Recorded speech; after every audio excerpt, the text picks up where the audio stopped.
నేను ప్రతి ఒక్క తల్లిదండ్రులకి ఒక మాట చెప్పదలుచుకున్నాను. ముఖ్యంగా ఆడబిడ్డల కన్న తల్లిదండ్రులకి ఇంకా జాగ్రత్తగా చెప్తున్నాను. ఒకటి గుర్తుపెట్టుకోండి. చదువు పేరిట గాని, ఉద్యోగ పేరిట గాని, బయట రాష్ట్రాలకి మీ బిడ్డల్ని మీరు పంపించినప్పుడు, అప్పుడప్పుడు మీ బిడ్డలకి ఫోను చేసి కొన్ని జాగ్రత్తలు చెప్తా ఉండండి. బయట ఎక్కువగా తిరగకండి, జాగ్రత్తగా ఉండండి, అంతో కొంత తిని, అంతో కొంత చదువుకొని, మీ రూమ్‌లో మీరు ఉండండి అని చెప్పి జాగ్రత్తలు చెప్పండి. ఎందుకంటే నేను బెంగుళూరులో ఉంటాను.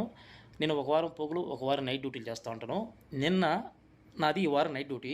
నిన్న రోడ్డు మీద 12 గంటలప్పుడు ముగ్గురు అమ్మాయిలు, నలుగురు అబ్బాయిలు బర్త్‌డే పార్టీ నైటు హైవే మీద చేసుకున్నారు. ఒక అమ్మాయిది బర్త్‌డే.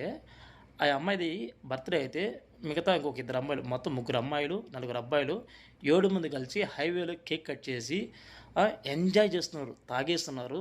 వాళ్ళు తెలుగోళ్ళే. ఎందుకంటే వాళ్ళ లాంగ్వేజ్ నాకు తెలుసు. ఎందుకంటే నేను తెలుగోడిని కాబట్టి వాళ్ళు తెలుగోళ్ళని చెప్పి నేను క్లియర్‌గా చెప్తున్నా. అక్కడ ఉన్నవాళ్ళు ఒక్కరు కూడా కన్నడ మాట్లాడట్లే. అందరూ తెలుగులోనే మాట్లాడుతున్నారు. ఎందుకంటే నేను అక్కడ మేము హైవేలో పని చేస్తా ఉంటాం. కాబట్టి మేము అక్కడ ఆగాము. అక్కడ ఏం చేస్తున్నారో చూస్తే అక్కడ బర్త్‌డే పార్టీ జరుగుతా ఉంది. బీభత్సంగా ఎంజాయ్ చేస్తున్నారు. ఫుల్‌గా తాగేస్తున్నారు. అమ్మాయిలు గాని, అబ్బాయిలు తాగేస్తున్నారు.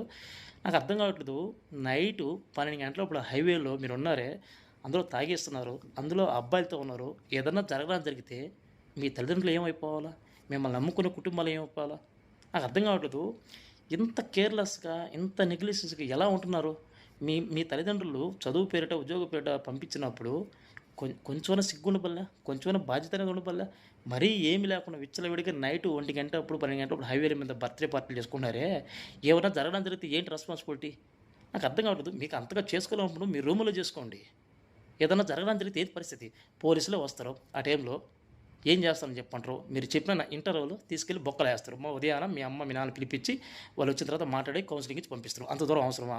నేను ప్రతి ఒక్క తల్లిని చెప్తున్నాను. మీ బిడ్డలకి జాగ్రత్తలు చెప్పండి. ప్రతిరోజు ఫోన్ చేయండి. ప్రతి క్షణం కొంచెం జాగ్రత్తలు చెప్తా ఉండండి. అట్లా వదిలేస్తే ఏదో రోజు మీ కుటుంబానికి నష్టం జరుగుతది. జాగ్రత్తగా ఉండండి.